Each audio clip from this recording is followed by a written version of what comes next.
Hello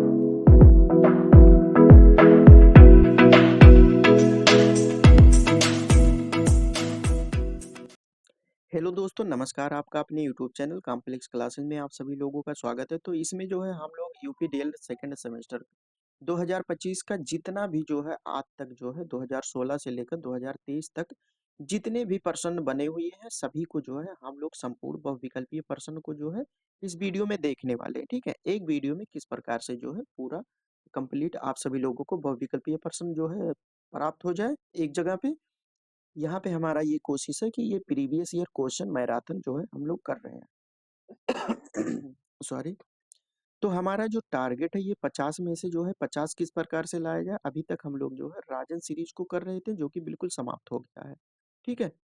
और उसके बाद में अगर हम बात करें ये इसका पीडीएफ की, तो पीडीएफ आप सभी लोगों को जो है सभी जितना भी क्लास चल रहा है इस चैनल पे सभी का पीडीएफ आप सभी लोगों को टेलीग्राम चैनल पे प्राप्त हो गया है। लिंक डिस्क्रिप्शन बॉक्स में दिया है, वहां से आप लोग जो है डाउनलोड कर सकते हैं। ठीक है। तो चलिए आप लोग लास्ट तक जो है वीडियो में बने रहिएगा, हम लोग जो है एक एक करके जो है इसको समाप्त करते हैं। ठीक है। पीडीएफ आप सभी लोगों को टेलीग्राम चैनल पे जो है भेज दिया जाएगा। तो चलिए हम लोग जो है एक एक क्वेश्चन जो है एक एक साल का बिल्कुल समाप्त करते हैं। दिया हुआ है कि यहाँ पे फर्स्ट नंबर की हम बात करें तो यहाँ पे दिया है एक मिनट। अजंता में जो है गुफाओं की संख्या है, जो अजंता की गुफाएं हैं वो जो है उसमें जो गुफाओं की संख्या कितनी होती है। तो सबसे पहले हम जानते हैं कि अजंता की गुफाएं स्थित कहाँ है। तो अजंता की गुफाओं की बात करें तो ये जो है आपके महाराष्ट्र में जो है महाराष्ट्र राज्य में जो है स्थित है। और ये गुफाएं जो है बौद्ध धर्म से जो है संबंधित है। ये भी पूछ सकता है कि जो ये अजंता की गुफाएं ये किससे संबंधित है। तो अजंता की गुफाएं जो है आपके बौद्ध धर्म से संबंधित है और ये महाराष्ट्र में स्थित है, बौद्ध धर्म से संबंधित है। ठीक है। और इसमें संख्या की बात करें तो इसमें जो है गुफाओं की संख्या जो है आपके 30 है। ठीक है। तो इस प्रकार से यहाँ पे आपका जो है राइट आंसर हो जाएगा ये 30 आपका 4 नंबर राइट आंसर हो जाएगा। उसके बाद में सेकंड नंबर की बात करते हैं। यहाँ पे दिया है कि बिंदुसार की मृत्यु के समय अशोक किस स्थान का जो है वायसराय था। जब बिंदुसार की मृत्यु हुई तो उस समय जो है अशोक जो है कहाँ का वायसराय था। तक्षशिला, उज्जैन या सौराष्ट्र या तोसाली। तो ये जो है उस समय जब बिंदुसार की मृत्यु हुई तो उस समय जो है ये उज्जैन का जो है ये वायसराय था। ठीक है। एक मिनट। उसके बाद में हम लोग यहाँ पे थर्ड क्वेश्चन देखते हैं। यहाँ पे क्या दिया हुआ है कि किस सम्राट के शासन काल में जो है हुड्डों ने प्रथम बार आक्रमण किया था। यानी कौन सा सम्राट था जिसके शासन काल में हुड्डों ने जो है प्रथम बार आक्रमण किया था। यशोवर्मन, रामगुप्त या कुमारगुप्त या चंद्रगुप्त द्वितीय। तो कुमारगुप्त जो था इसके शासन काल में जो है ये हुड्डों ने जो है प्रथम आक्रमण किया था। उसके बाद में दिया है कि सबसे पहले भारत कौन आया था। सांग आया था, मार्को पोलो आया था, इब्न बतूता आया था या मेगस्थनीज आया था। तो सबसे पहले भारत आने वाला जो है मेगस्थनीज था, मेगस्थनीज। और ये होनसांग जो है ये हर्षवर्धन काल में जो है भारत आया था। मेगस्थनीज जो है सेल्यूकस निकेटर का जो है ये राजदूत था और चंद्रगुप्त मौर्य के दरबार में ये आया था। ठीक है। एक्स्ट्रा पॉइंट ये है आपके एग्जाम में संभावित ये क्वेश्चन जो यहाँ पे दिया है वो आ सकता है। हर्षचरित के जो है रचयिता कौन है। हर्षचरित हर्ष है, बाणभट्ट है या भवभूत है या मातंग है। तो बाणभट्ट ने जो है हर्षचरित और कादम्बरी नामक रचना किया था ग्रंथों की। तो यहाँ पे जो है हर्षचरित के रचयिता कौन हो जाएंगे, ये बाणभट्ट हो जाएंगे। ठीक है। उसके बाद में 6 नंबर में दिया है कि तराइन का प्रथम युद्ध हुआ था। तो हम सबसे पहले देखते हैं तराइन का प्रथम युद्ध। ठीक है। तराइन का प्रथम युद्ध जो है 12वीं सदी में भारत के इतिहास में एक महत्वपूर्ण घटना के रूप में जो है जाना जाता है। तो तराइन का 2 युद्ध हुआ था। यहाँ पे युद्ध, यहाँ पे पहला युद्ध दिया हुआ है कि 1191 ईस्वी में हुआ था। और इसमें जो है पृथ्वीराज चौहान साम्राज्य यानी पृथ्वीराज चौहान बनाम गौरी साम्राज्य। ठीक है। पृथ्वीराज चौहान के बीच में यानी चौहान बनाम गौरी साम्राज्य के बीच में जो है हुआ था। उसके बाद में यहाँ पे प्रमुख व्यक्ति की बात करें तो पृथ्वीराज चौहान और मोहम्मद गौरी के बीच में हुआ था। और इसका परिणाम क्या हुआ था कि पृथ्वीराज चौहान जो की विजयी हुई थी। ठीक है। और महत्व क्या था, उत्तर भारत पर जो है हिंदू शक्ति की मजबूती पकड़ हुई थी। उसके बाद में सेकंड की बात करें, यहाँ पे दूसरा युद्ध जो है 1192 ईस्वी में हुआ था। मोहम्मद गौरी, यहाँ पे चौहान साम्राज्य और उसके बाद में मोहम्मद गौरी के बीच में हुआ था। ठीक है। यहाँ पे चौहान बनाम गौरी साम्राज्य के बीच में हुआ था। पृथ्वीराज चौहान और मोहम्मद गौरी के बीच में हुआ था, जिसमें जो है मोहम्मद गौरी का जो है विजय हुआ था, ठीक है? तो 1191 और 1192, 1191 में ये प्रथम युद्ध हुआ था, तराइन का प्रथम युद्ध हुआ था 1191 ईस्वी में। इस प्रकार से आपका राइट आंसर हो जाएगा। उसके बाद में हम लोग जो है पाल वंश की स्थापना कब हुई थी? ये 7 नंबर का क्वेश्चन है। पाल वंश की स्थापना जो है किसने किया था? गोपाल ने किया था, धर्मपाल ने किया था या देवपाल ने किया था या नारायण पाल ने? तो पाल वंश की स्थापना जो है गोपाल ने किया था। उसके बाद में 8 नंबर में दिया है कि चालुक्य वंश के सबसे प्रतापी शासक कौन थे? जय सिंह थे, पुलकेशिन प्रथम था या पुलकेशिन द्वितीय था या रणराज था? तो पुलकेशिन द्वितीय चालुक्य वंश का जो है महान शासक था, जिसने हर्षवर्धन को जो है इसी ने जो है हर्षवर्धन को हराया था, ठीक है? तो पुलकेशिन द्वितीय यहाँ आपका ये चालुक्य वंश का सबसे प्रतापी राजा की बात करें तो पुलकेशिन द्वितीय था। उसके बाद में दिया हुआ कि संविधान निर्मात्री सभा के जो है जो अध्यक्ष थे, संविधान निर्मात्री सभा के अध्यक्ष कौन थे? डॉक्टर भीमराव अंबेडकर या डॉक्टर राजेंद्र प्रसाद, पंडित जवाहरलाल नेहरू या महात्मा गांधी थे? तो डॉक्टर राजेंद्र प्रसाद जो थे ये अस्थाई जो है अध्यक्ष थे। इसके अगर अस्थाई की बात करें तो अस्थाई सच्चिदानंद सिन्हा थे, और अस्थाई की बात करें बाद में जो है अस्थाई अध्यक्ष संविधान निर्मात्री सभा के अस्थाई अध्यक्ष के रूप में जो है डॉक्टर राजेंद्र प्रसाद को जो है चुना गया था। उसके बाद में भूजल स्रोत क्या-क्या होते हैं, इसको हम लोग देखते हैं। भूजल स्रोत वर्षा का जल, तालाब का जल, नदी का जल या उपयुक्त सभी। तो इसका जो राइट आंसर हो जाएगा उपयुक्त सभी हो जाएगा। भूजल यानी वर्षा का जल भी स्रोत होता है, तालाब का जल भी होता है और नदी का जल भी होता है, तो इसीलिए उपयुक्त सभी हो जाएगा। यहाँ पे भूजल स्रोत के यहाँ पे वर्षा का जल, तालाब का जल और नदी सभी जो है हो सकते हैं, ठीक है? उसके बाद में 11 नंबर की हम बात करते हैं। 11 नंबर में दिया है कि मकर संक्रांति के समय जो है सूर्य सीधा चमकता है। तो इस प्रकार से हमारा पृथ्वी है, यहाँ पे जो है भूमध्य रेखा रहता है और यहाँ पे जो है आपका ये कर्क रेखा रहता है और उसके बाद में ये साउथ पोल के तरफ जो है आपका मकर रेखा रहता है। तो इसमें क्या दिया है कि मकर संक्रांति के समय जो है सूर्य सीधा चमकता है कर्क रेखा पर, विषुवत रेखा इसी को कहते हैं, भूमध्य रेखा कहते हैं, मकर रेखा या ध्रुव पर। तो आपका जो मकर रेखा होता है इसी पर जो है मकर संक्रांति के समय जो है सूर्य जो है सीधा चमकता है। उसके बाद में यहाँ पे 12 नंबर में दिया हुआ है कि भारत का मानक समय निर्धारित किया जाता है 80 डिग्री पूर्वी देशांतर, 90 डिग्री या 30.5 डिग्री या 82.5 डिग्री। तो सबसे पहले हम देखते हैं जो भारत का मानक समय है, इसे आईएसटी कहते हैं, यानी इंडियन स्टैंडर्ड टाइम। ये फुल फॉर्म आप लोग याद कर लीजिएगा। ये जो है 82.5 पूर्वी देशांतर रेखा पर आधारित होता है और ये जो है इलाहाबाद उत्तर प्रदेश के पास से जो है गुजरता है। इसे जो है ग्रीनविच मीन टाइम यानी जीएमटी से जो है साढ़े 5 घंटा जो है आगे माना जाता है। ये भारत का जो समय टाइम है। इसे इस रेखा को जो है चुना गया है क्योंकि यह भारत के भौगोलिक केंद्र के पास है और देश भर के लिए एक समान समय जो है प्रदान करता है, ठीक है? ये जो है भारत के भौगोलिक केंद्र के पास लगभग है, इसीलिए जो है अब इसका जो राइट आंसर होगा यहाँ पे जो है आपका 82.5 डिग्री पूर्वी देशांतर आपका सही हो जाएगा, ठीक है? यहाँ पे देख सकते हैं 82.5। तो इसमें जो है जितना मानक समय रेखा से क्वेश्चन बन सकता था उसको जो है यहाँ पे हम लोग कर रहे हैं, ना कि बाकी केवल हम प्रीवियस ईयर क्वेश्चन कर रहे हैं, ठीक है? तो ये जो है आप लोग जो अगर केवल प्रीवियस ईयर क्वेश्चन 4-5 साल का जो है करके चले जाते हैं, हमने जो प्लेलिस्ट में पढ़ाया हुआ है पेपर 1, 2, 3, 4 सभी का अगर केवल प्लेलिस्ट आप लोग देख लीजिए, केवल प्लेलिस्ट, ठीक है? प्रीवियस ईयर क्वेश्चन का, तो आप लोग जो कंफर्म है कि किसी सब्जेक्ट में जो है बैक नहीं लगेगा। इंग्लिश का जो है अभी नहीं कराए हुए हैं। यहाँ पे 13 नंबर में दिया है कि कौन-सा मूल अधिकार जो है नागरिकों को प्राप्त नहीं है। स्वतंत्रता का अधिकार, संपत्ति का अधिकार, धार्मिक स्वतंत्रता का अधिकार या शोषण के विरुद्ध अधिकार। तो इसमें जो आपका है ये संपत्ति का अधिकार जो है ये जो है भारत के नागरिकों को मूल अधिकार के रूप में जो है प्रदान नहीं है, इसीलिए यहाँ पे आपका हो जाएगा संपत्ति का अधिकार। उसके बाद में मूल अधिकारों के महत्व के बारे में अगर हम देखें तो भारतीय संविधान भाग 3 में जो है 12 से 35 से लेकर ये मूल अधिकारों के बारे में जो है चर्चा किया गया है। अब यहाँ पे हम लोग देखते हैं जो मूल अधिकार के प्रकार होते हैं। ये 6 प्रकार के अधिकार दिए गए हैं। यहाँ समानता का अधिकार, स्वतंत्रता का अधिकार, शोषण के विरुद्ध अधिकार, धार्मिक स्वतंत्रता का अधिकार, सांस्कृतिक स्वतंत्रता का अधिकार या संवैधानिक उपचार का अधिकार। ये आर्टिकल 32 में दिया गया है। ये इम्पोर्टेंट है, ठीक है? इसको याद कर लीजिएगा।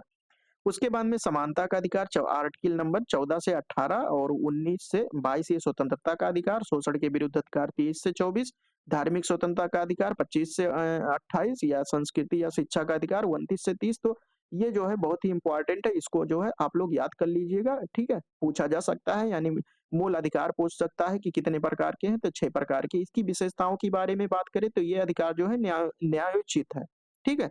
अधिकार के उल्लंघन पर जो है ये इन सभी का, अगर आपके अधिकार का उल्लंघन होता है तो आप सुप्रीम कोर्ट या हाई कोर्ट में जो है रिट याचिका जो है दायर कर सकते हैं। सामाजिक इसका महत्व क्या होता है? तो नागरिकों के मूलभूत सिद्धांतों की जो है ये सुरक्षा कराता है, सुरक्षा मुहैया कराता है, यानी समान समाज की जो है स्थापना करता है समान रूप से। संविधान संशोधन की बात करें तो ये जो संपत्ति का अधिकार, ये 44वें संविधान संशोधन 1978 संपत्ति के अधिकार मूल अधिकार से जो है हटाया गया था। अब यह एक वैधानिक या कानूनी अधिकार बन गया है। 14 नंबर की अब हम बात करते हैं तो यहाँ पे दिया है कि ये तत्व नीति निर्देशक तत्व न्यायालयों के लिए जो है उपयोगी प्रकाश स्तंभ है, यह जो है कथन किसने दिया था? तो कथन से संबंधित क्वेश्चन पूछा जाता है आपके एग्जाम में। एमसी शीतलवाड़ ने दिया था, डॉक्टर राजेंद्र प्रसाद ने, या प्रोफेसर केटी शाह ने, जवाहरलाल नेहरू ने। तो जवाहरलाल नेहरू ने यह परिभाषा दिया था कि नीति निर्देशक तत्व जो है न्यायालयों के लिए जो है उपयोगी प्रकाश स्तंभ होता है। 15 नंबर की हम बात करें तो यहाँ पे दिया है कि शेक्सपियर जो है किस देश के नागरिक थे। यहाँ पे नागरिक के बारे में वो पूछा गया है कि शेक्सपियर किस देश का नागरिक था, अमेरिका का था, इंग्लैंड का था, फ्रांस का था या आयरलैंड का था। तो शेक्सपियर की अगर हम बात करें तो ये इंग्लैंड का जो है ये नागरिक था। कि महमूद गजनवी ने सोमनाथ मंदिर पर जो है कब आक्रमण किया था, तो वहां पे जो है सन बताना है।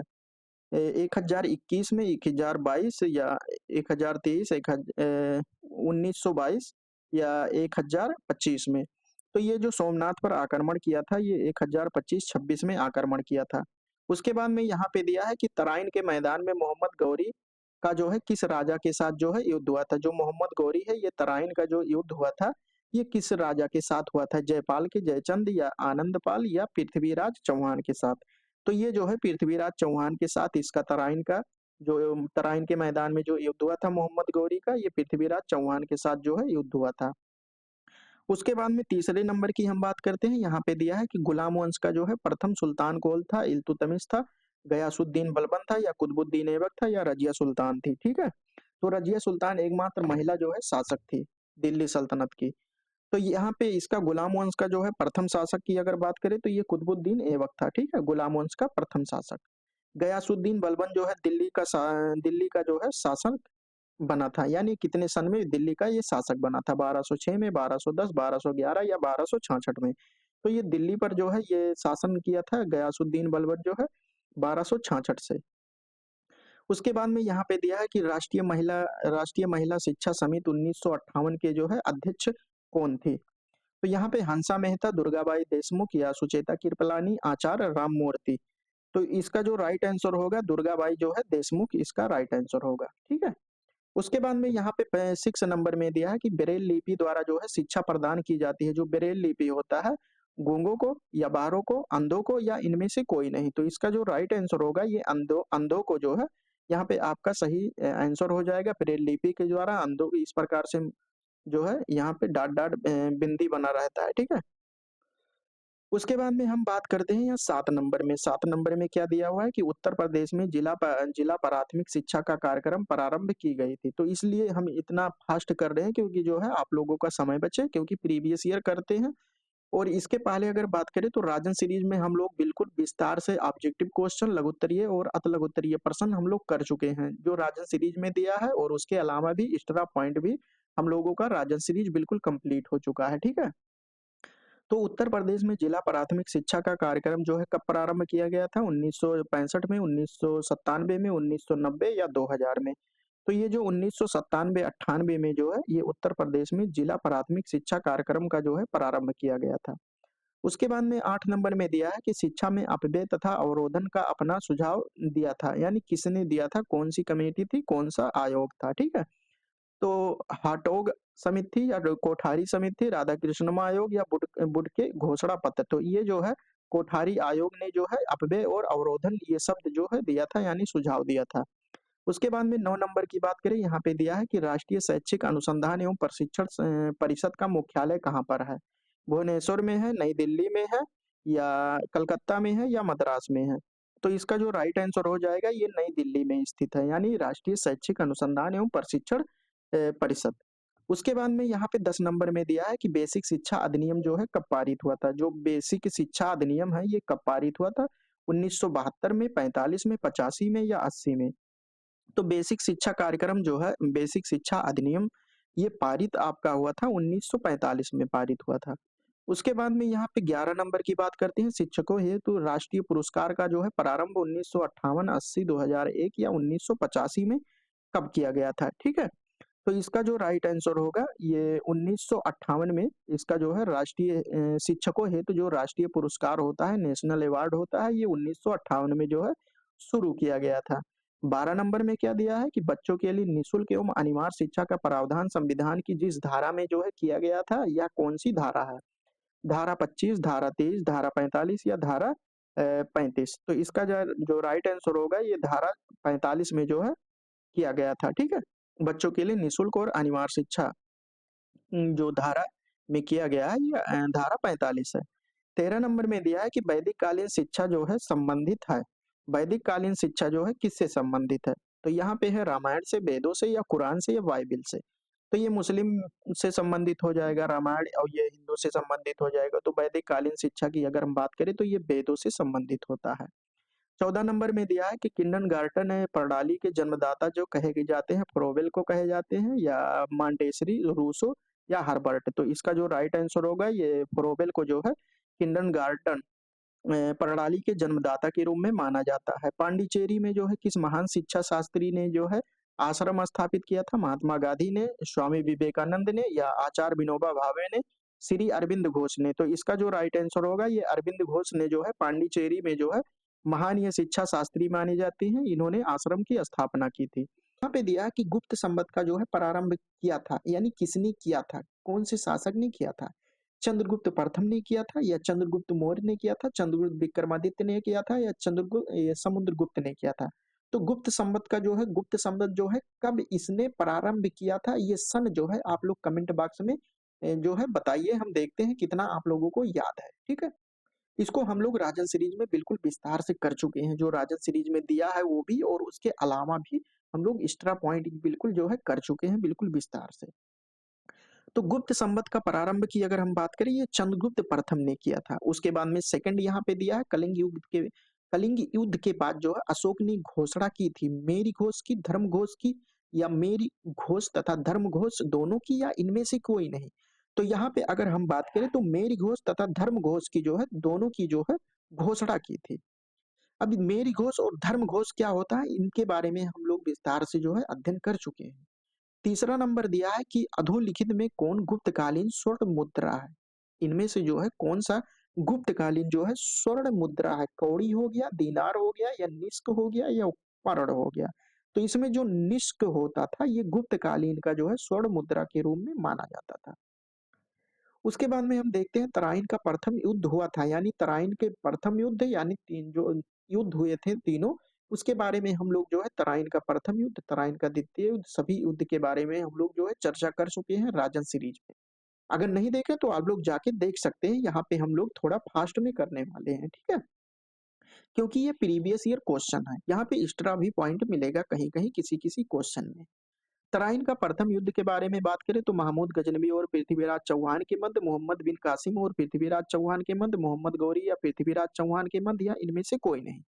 तो इसका जो राइट आंसर होगा यहाँ पे मोहम्मद गौरी और पृथ्वीराज चौहान के मध्य हुआ था। ये इसका जो है आप लोग सन कमेंट में कमेंट में जो है कमेंट करके बताइए कि कितने सन में हुआ था।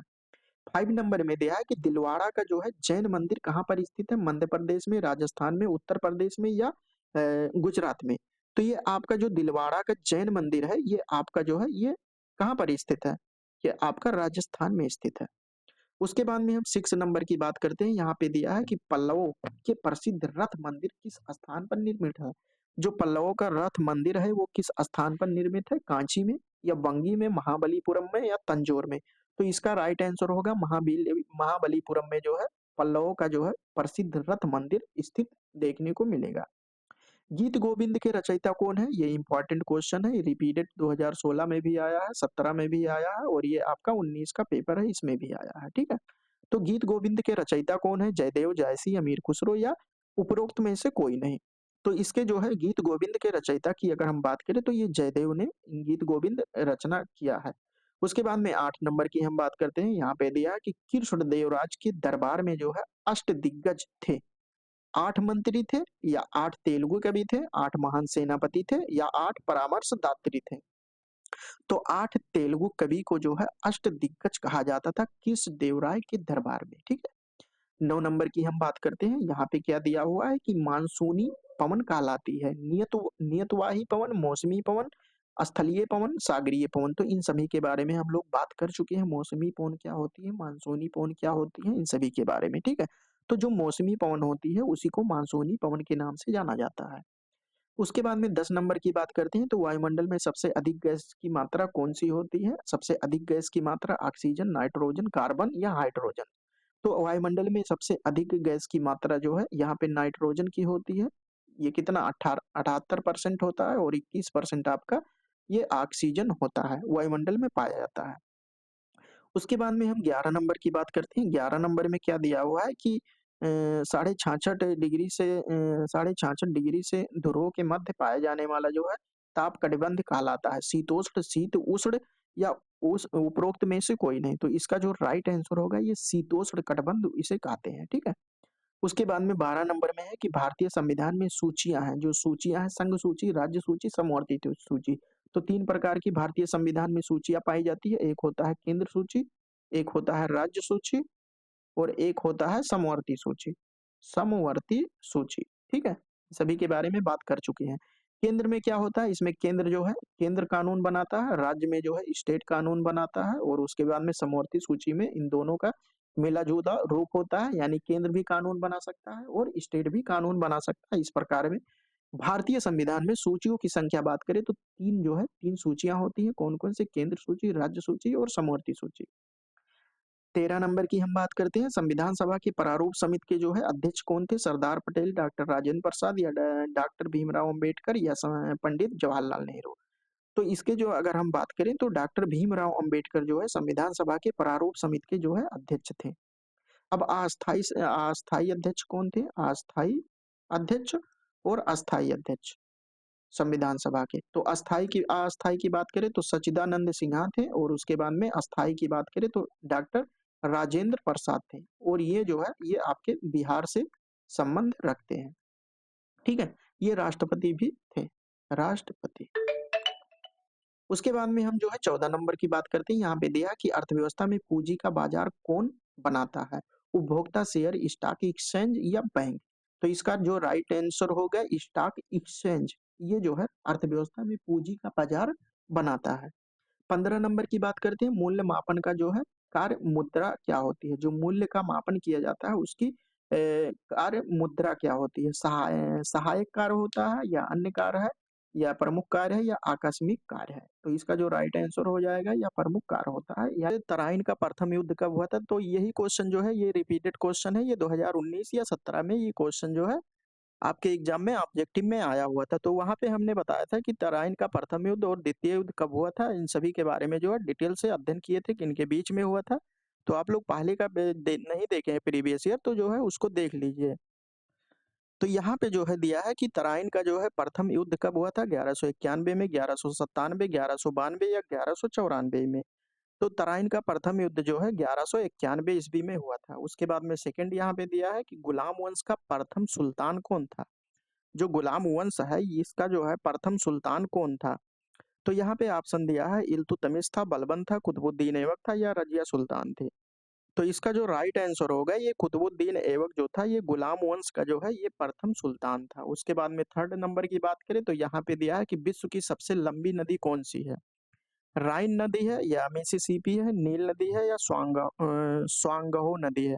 तो विश्व की अगर लंबी की यहाँ पे बात करें, एक क्वेश्चन ने इस प्रकार से पूछता है कि सबसे बड़ी नदी। तो यहाँ पे अगर लंबी की अगर बात करें तो नील नदी आपका जो है ये लंबी नदी हो जाएगा और बड़ी नदी की बात करें तो अमेजन नदी जो होता है वो बड़ी नदी हो जाएगा, ठीक है?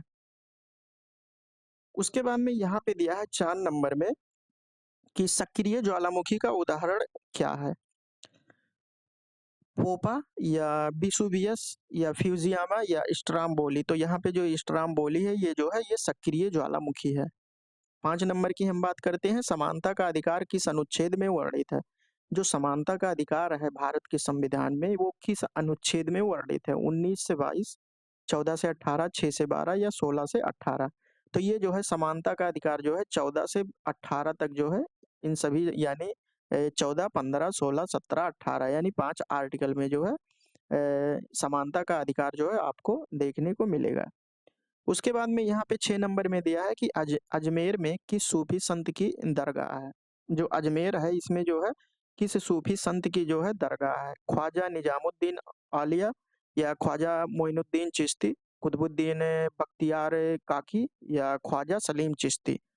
तो इसका जो राइट आंसर होगा ख्वाजा मोइनुद्दीन चिश्ती, यहाँ पे आपका राइट आंसर हो जाएगा। उसके बाद में 7 नंबर में दिया है कि बैंक ड्राफ्ट है साख मुद्रा, वास्तविक मुद्रा, प्रतिनिधि पत्र मुद्रा या परिवर्तनशील पत्र मुद्रा? तो इसका जो राइट आंसर होगा यहाँ पे प्रतिनिधि पत्र मुद्रा, ये जो है बैंक ड्राफ्ट होता है, ठीक है। 8 नंबर में दिया हुआ है कि महमूद गजनबी ने सोमनाथ के मंदिर पर जो है आक्रमण कब किया था? ये भी रिपीटेड क्वेश्चन है, तो इसका जो राइट यहाँ पे ऑप्शन जो दिया हुआ है 1020, 1023, 1022 या 1025? तो इसका जो है 1025-26 ईस्वी में जो है महमूद गजनबी ने सोमनाथ पर आक्रमण किया था। 9 नंबर में दिया है कि ग्रांड ट्रक रोड यानी जीटी रोड का जो है निर्माण किस शासन ने करवाया था? अकबर ने, शेर शाह सूरी ने, शेख अफगान ने या नादिर शाह ने? तो इसका जो राइट आंसर होगा ये आपका हो जाएगा शेरशाह सूरी ने जो है जीटी रोड का निर्माण करवाया था। उसके बाद में 10 नंबर में है कि भारत का नेपोलियन किसे कहा जाता है? चंद्रगुप्त मौर्य को कहा जाता है या चंद्रगुप्त को या अशोक महान को या चंद्रगुप्त विक्रमादित्य को कहा जाता है? तो यहाँ पे अगर हम बात करें कि भारत का नेपोलियन जो है समुद्रगुप्त को कहा जाता है। 11 नंबर में दिया है कि वायुमंडल में सबसे अधिक किस गैस का जो है प्रतिशत है? वायुमंडल में सबसे अधिक जो है किस गैस का प्रतिशत है? कार्बन का, ऑक्सीजन का, नाइट्रोजन का या हाइड्रोजन का? तो ऑक्सीजन 21% जो है पाया जाता है वायुमंडल में, और यहाँ पे नाइट्रोजन जो है ये 78% पाया जाता है। तो यहाँ पे पूछा है कि वायुमंडल में सबसे अधिक किस गैस का प्रतिशत है? तो नाइट्रोजन जो होता है इसका प्रतिशत 78% जो है वायुमंडल में आपके पाया जाता है। 12 नंबर में दिया है कि निम्नलिखित में से कौन रूपांतरित चट्टानों का जो है उदाहरण नहीं है? जो रूपांतरित चट्टानें होती है उसका उदाहरण नहीं है, संगमरमर है, स्लेट है या क्वार्टजाइट है या ग्रेनाइट है? तो इसका जो राइट आंसर होगा ये ग्रेनाइट जो होता है, ग्रेनाइट, ये जो है रूपांतरित चट्टानों का उदाहरण नहीं होता है। बाकी ये सब जो संगमरमर है, स्लेट है, क्वार्टजाइट, ये सभी जो है रूपांतरित चट्टानें होती है। 13 नंबर में दिया है कि मोहम्मद बिन तुगलक अपनी राजधानी दिल्ली से ले गया था, यानी दिल्ली से कहाँ पे स्थापित किया था? दौलताबाद, कन्नौज, कालिंजर या लाहौर? तो ये जो है दौलताबाद जो है यहाँ पे फर्स्ट ऑप्शन अपनी राजधानी जो है दिल्ली से ले गया था, ठीक है। दिल्ली से ले गया था दौलताबाद। उसके बाद में यहाँ पे 14 नंबर में दिया है कि अश्व अक्षांश से संबंधित होता है। 30 डिग्री को कहते हैं या 60 डिग्री, 45 डिग्री या 90 डिग्री? ये परसेंटेज नहीं है, ये डिग्री है, ठीक है। इसको ध्यान दीजिएगा। तो जो है 30 डिग्री को जो है अश्व अक्षांश के नाम से जाना जाता है। 15 की बात करते हैं तो यहाँ पे दिया है कि गल्फ स्ट्रीम है, खाड़ी में एक नदी है या महासागरीय धारा है या जेट स्ट्रीम का दूसरा नाम है या ध्रुवीय धारा है? तो इसका जो राइट आंसर होगा यह एक प्रकार का जो गल्फ स्ट्रीम होता है ये एक प्रकार का महासागरीय धारा होता है कि हर्षचरित के रचयिता ये चाह है, रचयिता कौन है? हर्ष है या बाणभट्ट है, बहुभूत है या मातंग है? तो इसके रचयिता जो है बाणभट्ट है। उसके बाद में सेकंड दिया है कि चालुक्य वंश का सबसे प्रतापी शासक जो है, प्रतापी राजा कौन था? जय सिंह, रणराज या पुलकेशिन द्वितीय या पुलकेशिन प्रथम?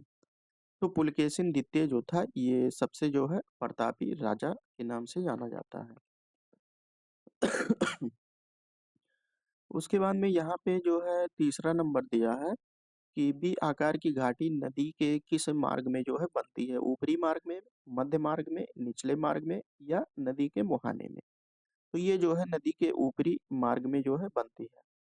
उसके बाद में दिया है कि पृथ्वी का औसत घनत्व कितना होता है, यानी डेंसिटी पृथ्वी का कितना होता है। 2.7, 5.5, 9.5, 9.4।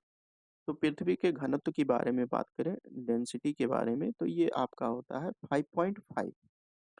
उसके बाद में यहाँ पे दिया है कि 5 नंबर में दिया है कि भिरुक का निर्माण कहाँ होता है, पहाड़ी क्षेत्रों में, समुद्र के किनारे, या हिमानी क्षेत्र में, या मरुस्थल क्षेत्र में। तो इसका निर्माण जो है हिमानी क्षेत्र में होता है, ठीक है, जहाँ पे बर्फ पाए जाते हैं। उसके बाद में दिया है कि प्रारूप समिति के अध्यक्ष कौन थे, डॉक्टर भीमराव अंबेडकर, डॉक्टर राजेंद्र प्रसाद, महात्मा गांधी, या जवाहरलाल नेहरू। तो जो डॉक्टर भीमराव अंबेडकर हैं, ये प्रारूप समिति के जो है अध्यक्ष थे। 7 नंबर में दिया है कि ज्वालामुखी उद्गार से प्राप्त ये द्रव है, प्राप्त द्रव पदार्थ का भूतल पर नाग है, मतलब ये नाम है, नाम होगा, नाम है सियाल, सीमा, नीफे, या लावा। तो इसका जो राइट आंसर होगा ये लावा होता है, ठीक है। उसके बाद में दिया है 8 नंबर में दिया है कि सापेक्ष आर्द्रता मापी जाती है। जो आर्द्रता की माप की जाती है वो किसके द्वारा की जाती है, ठीक है, हाइड्रोमीटर, हाइग्रोमीटर, बैरोमीटर, या एनीमोमीटर। तो ये हाइग्रोमीटर के द्वारा जो है इसका माप किया जाता है।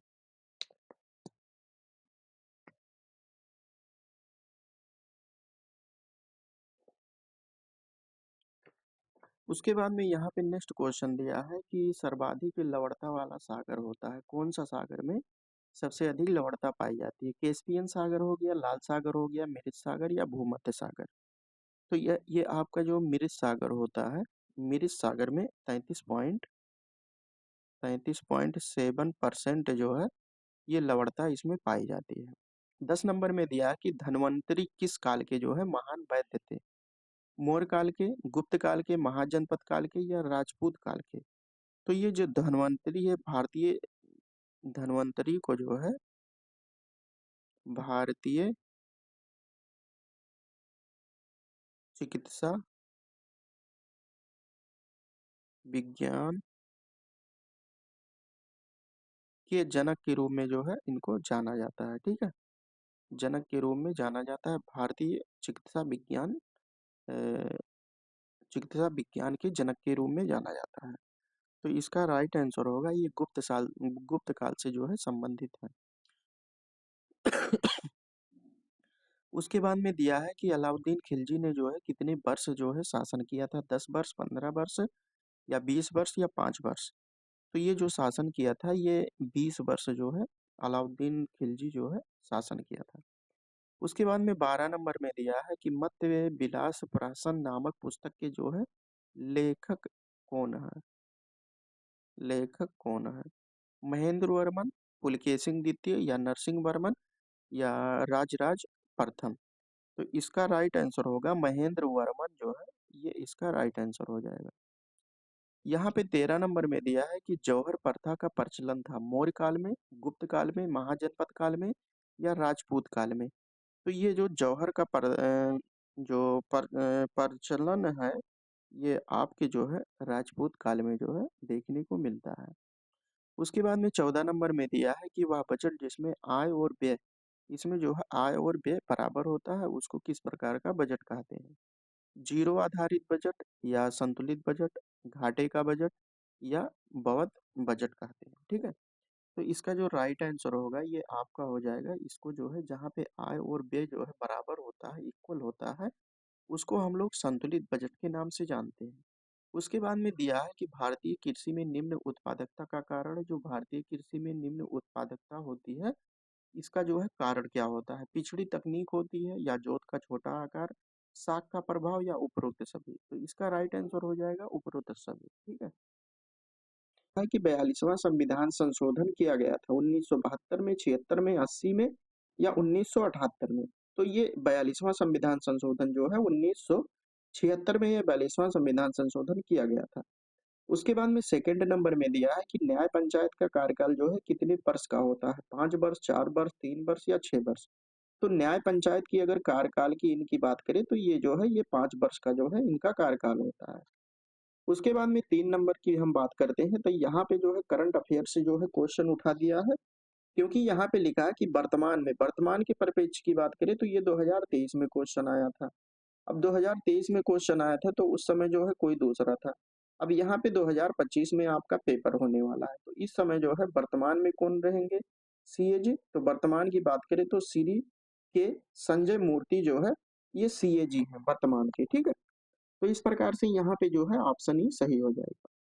उसके बाद में यहाँ पे 4 नंबर में दिया है कि भारत के राष्ट्रपति की स्थिति ब्रिटेन के सम्राट से मिलती-जुलती है। ये किसने कहा? ये कथन है, ये कथन जो है किसने कहा है? तो अगर हम कथन की बात करें तो ये जो है ये जवाहरलाल नेहरू हो गया, बी.आर. अम्बेडकर, सीतारमैया या इनमें से कोई नहीं। तो ये कथन जो है ये वी.आर. अम्बेडकर ने यानी भीमराव अम्बेडकर ने जो है ये कथन कहा है।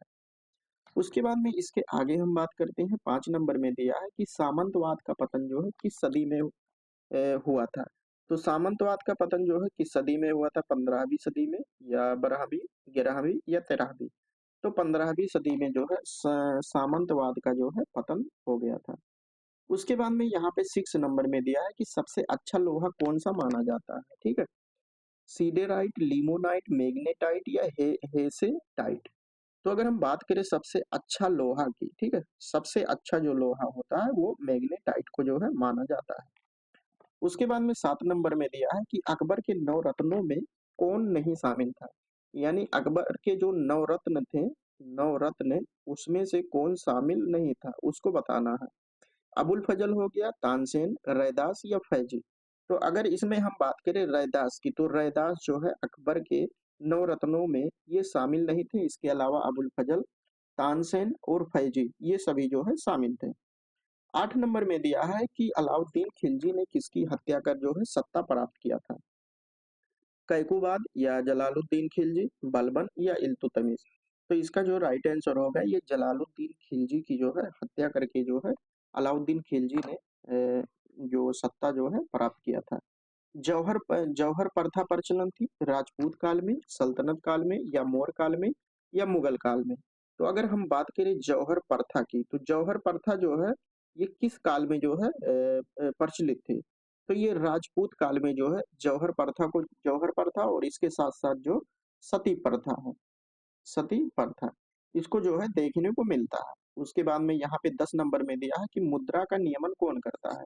जो मुद्रा मुद्रा का मुद्रा मतलब कोई भी मुद्रा हो गया, इस पे कंट्रोल कौन करता है, ठीक है? सेबी करता है, आरबीआई करता है, ईडी या इरडा। तो इस पे जो है ये आरबीआई जो होता है, ये जो है मुद्रा का नियमन करता है। उसके बाद में हम लोग इसके आगे देखते हैं 11 नंबर में क्या दिया हुआ है कि सिडनी का मुख्यालय कहाँ पर है? सिडनी की अगर बात करें तो इसका मुख्यालय कहाँ पर है? लखनऊ में, कानपुर में, इलाहाबाद में या जौनपुर में? तो सिडनी की मुख्यालय की बात करें तो ये सिडनी का मुख्यालय जो है ये उत्तर प्रदेश में है, यानी लखनऊ में है। 12 नंबर में दिया है कि अजंता में जो है गुफाओं की संख्या कितनी है? 42, 20, 25 या 30? तो अजंता में गुफाओं की संख्या जो है यहाँ पे 30 है। उसके बाद में 13 नंबर में दिया है कि सबसे पहले भारत आने वाला चीनी यात्री था। सबसे पहले जो है भारत आने वाला चीनी यात्री यहाँ पे कौन था? दिया है ह्वेनसांग या मार्को पोलो, इब्न बतूता या मेगास्थनीज। तो अगर हम इसके राइट आंसर की बात करें तो इसका जो राइट आंसर होगा ये आपका हो जाएगा, ये जो क्या नाम है, सबसे पहले भारत आने वाला चीनी यात्री को जो है बताना था। तो चीनी यात्री इसमें जो है ह्वेनसांग जो है ये चीनी यात्री था। उसके बाद में 14 नंबर की बात करते हैं कि भारत में सर्वाधिक वर्षा वाला स्थान कौन-सा है? तो भारत में सबसे अधिक वर्षा जो है किस स्थान पर होती है? मौसिनराम, चेरापूंजी, केरल या मेघालय? तो अगर इसके राइट आंसर की बात करें तो ये मौसिनराम में जो है सबसे अधिक वर्षा होती है, ये स्टेट का नाम दिया है। यहाँ भी अगर ये मौसिनराम नहीं रहता तो मेघालय सही हो जाता। लेकिन यहाँ पे मौसिनराम एकदम एग्जैक्ट लोकेशन दिया हुआ है, ठीक है? तो यहाँ पे जो है मौसिनराम जो है मेघालय में सबसे अधिक वर्षा होती है। उसके बाद में 15 नंबर में दिया है कि सूर्य का प्रकाश पृथ्वी तक पहुँचने में कितना समय लगता है? सूर्य का जो प्रकाश होता है, ये पृथ्वी आपका हो गया और ये आपका सूर्य हो गया, सन हो गया, अर्थ हो गया, ठीक है? इसका प्रकाश पहुँचने में जो है कितना समय लगता है? टाइम की यहाँ पे बात कर रहा है। तो जो है आप लोगों को पता होगा कि 8 मिनट 20 सेकंड जो है इसमें समय लगता है, ठीक है? तो यहाँ पे जो है 8 मिनट 3 सेकंड दिया हुआ है नियर अबाउट, ये आपको यहाँ पे ऑप्शन में मिलता है। तो यहाँ पे हमने जो है सामाजिक अध्ययन का जो है प्रीवियस ईयर क्वेश्चन का जितना भी बहुविकल्पीय प्रश्न था, यहाँ हमने समाप्त कर चुके हैं, ठीक है? अगर इसके पहले का पेपर आप लोग नहीं देखे तो चैनल पर जाकर जो है देख सकते हैं, वहाँ पे बहुविकल्पीय प्रश्न सभी पेपर का, ठीक है? जितना भी आज तक जो है आया हुआ है आपके प्रीवियस ईयर क्वेश्चन में। और इसके अलावा भी जो है आप लोग राजन सीरीज को देखना चाहते हैं तो चैनल पर जाकर उसका मैराथन भी जो है धीरे-धीरे अपलोड हो रहा है, तो वहाँ पे जो है एग्ज़ाम के पहले बिल्कुल समाप्त हो जाएगा, आप लोग जाकर देख सकते हैं, ठीक है? ये आप लोगों के कहने पर ही जो है ये सीरीज़ चालू हुआ है। तो इसका पीडीएफ आप सभी लोगों को जो है टेलीग्राम चैनल पे प्राप्त हो जाएगा, और सोशल मीडिया से अगर जुड़ना चाहते हैं तो आप लोग जुड़ सकते हैं। और वीडियो आप लोग देखने के बाद फीडबैक जो है दे सकते हैं कि किस प्रकार से वीडियो ये अच्छा लग रहा है, कंटेंट किस प्रकार से जो है आप लोगों को पसंद आ रहा है कि नहीं, उसी के अकॉर्डिंग हम जो है काम इस पे करते हैं, ठीक है? तो चलिए लाइक कर सकते हैं, और जिनको इस चैनल के बारे में पता नहीं है उनके पास जो है आप लोग कम से कम शेयर भी कर सकते हैं। और अभी तक जो लोग चैनल को सब्सक्राइब नहीं किए सब्सक्राइब कर सकते हैं। तो चलिए इसके बाद का जो है पेपर हम लोग जो है अगले वीडियो में देखेंगे। तब तक के लिए जय हिंद, जय भारत।